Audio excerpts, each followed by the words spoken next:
suis Catherine Beaudour. Moi j'ai fait un cursus à l'INALCO au département berbère pour apprendre les langues berbères et en particulier la langue tamashek, langue des Touaregs.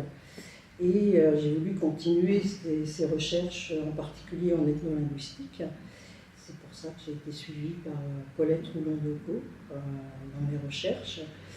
Donc mes recherches se sont faites dans le sud-est de l'Algérie, donc dans le territoire qu'on appelle Adjer, des Kell Adjer, territoire qui donc couvre une partie du territoire algérien, sud-est de l'Algérie, et une partie du territoire libyen. Moi je suis restée côté Algérie, donc à Djanet et à Elir, entre autres pour étudier les populations sédentaires de Djanet et les semi-sédentaires en fait d'Elir, qui sont autour de Djanet. Toute cette recherche m'a conduite à plus spécifiquement rechercher sur le mariage.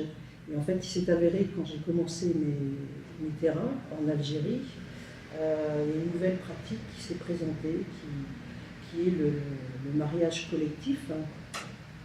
Et là, c'était une opportunité par rapport au mariage de présenter cette nouvelle pratique qui est prise en charge par l'État, les associations, la wilaya, et qui répond à un besoin en fait dans la société touareg, puisque le mariage traditionnel est très, très onéreux.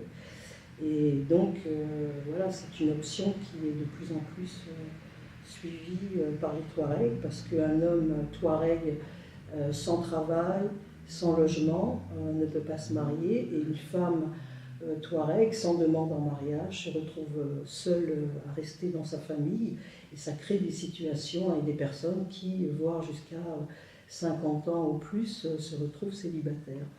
Donc ça a été de voir un peu en parallèle quels étaient les rites d'autrefois, à partir de témoignages d'anciennes, de femmes, et ces nouvelles pratiques pour montrer l'évolution.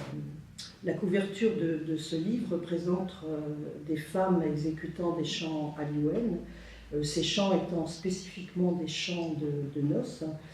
Et c'est Michel Vallée qui a fait ce dessin à ma demande à partir de mes vidéos. La discipline choisie, c'est l'ethnolinguistique.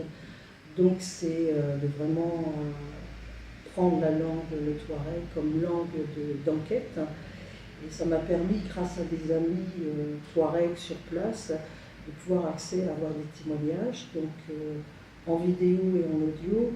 Et ça a été vraiment un partage important et enrichissant. Et pareil pour la traduction, ce sont surtout les hommes en fait qui m'ont aidé à traduire aussi sur place. Et j'ai pu avoir accès aussi grâce à eux à des témoignages d'imams pour voir comment sur Djanet, voilà, le mariage, puisqu'il y a encore c'est un tabou, je ne sais pas si c'est le bon terme, mais il y a une hiérarchie sociale chez les Touaregs, et il s'avère que les Touaregs d'origine noble ou esclaves ne peuvent toujours pas se marier ensemble. Et ça, évidemment, les religieux le dénoncent en disant, voilà, ce qui compte, c'est d'être un bon musulman, et voilà, quoi. Donc c'était de montrer tous ces changements, et ces recherches m'ont permis de voir qu'en fait, ce sont les femmes qui permettent de maintenir la tradition au travers des chants, des poésies, de la préparation de la mariée, des repas. Mais qu'en fait, le grand changement, c'est que maintenant, avec ces mariages collectifs, en fait, c'est devenu un mariage que j'appelle à la carte. C'est-à-dire que selon les moyens des familles, on va mettre plus de temps dans la préparation, plus de moyens. J'ai eu la chance d'avoir, pour illustrer mes recherches, des illustrations et beaucoup de dessins, donc, qui ont été faits, comme je l'ai dit, entre autres par Michel Vallée, à partir de de mes photos ou vidéos, et aussi de Vincent Danet, qui a fait des schémas voilà, pour montrer, expliquer. Et je trouve que ces illustrations, elles apportent une information directe.